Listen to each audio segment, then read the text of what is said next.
Hey everybody, and welcome to Lex's World. Let's talk about stem and branch breaks in cannabis plants. The first time this happens to a person's cannabis plant, they panic because you got a big injury, or at least what always seems like a big injury when it occurs. So today I'm going to quickly explain what you can do, whether it's a stem or a branch or whatever that broke off. Actually, breakages happen surprisingly often. I haven't done an episode on super cropping yet, where you kind of do breaks on purpose, because I'm not a big fan of high stress training, but I did do an episode on low stress training, and in it I didn't even mention what you should do in the event that your low stress training actually leads to a break. So that's one of the reasons I'm covering it today. This is actually a very common occurrence. Even outdoors, you can have a tree branch fall on your plants and give them a good crushing. So your first move is you have to act fast.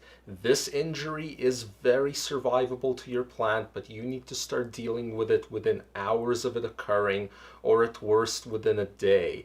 After that, the broken piece may start to die. But if you act quickly, then your plant is going to get better in roughly 1 week, or at most a couple of weeks if you've done things right. Plants heal themselves really well as long as you put the branches back together exactly the way they were with no gaps in between, and then find a way to brace them there for a prolonged period. Once you start dealing with it, first look to see if there's any dirt or soil or debris in the wound. Make sure you clean it off before you stick the two pieces back together. If you can't quite reach in there, mist that area to get it clean. And then you're going to start creating your brace type device. Small branch breaks are easy. To fix those, you can use Slurpee straws or even regular straws. It's quite simple to cut them a certain way and slip them on, as you can see in these photos. You can combine these straws with garbage bag twist ties in order to achieve extra hold where you need it, or to use another branch for support. For the common medium-sized branch break, this is where the average straw probably isn't going to work for you. You need a little bit more hold. Actually, duct tape and electrical tape works fantastic. It's probably the most common way to deal with breaks. And by the way, once it is on, you don't need to remove it ever. And if you do want to remove it, like you really feel that you want to for some reason, then make sure you wait at least 3 weeks before you do so.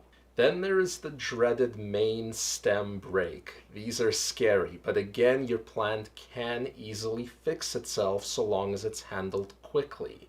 Here you're going to have to use zip ties in order to hold the plants together, and then maybe cover it with duct tape on top of that. But again, do not despair, you're going to be just fine. By the way, auto-flowering cannabis strains are really good at fixing themselves, and they're much better at that due to their resilient ruderalis genetics. So if you are going to be doing stuff like super cropping over low stress training, and you're going to be doing a lot of branch breaks, definitely try it with autos, especially if it's your first time. If your break repair works, you're probably going to notice that the repaired area becomes kind of bulky and deformed. That's actually completely normal. That means you did a great job. And there you go, guys. That's my 2 cents on breaks for whether it's branches or stems. Hope you enjoyed the show, and if you did, be sure to subscribe and hit that like button. See you all next time.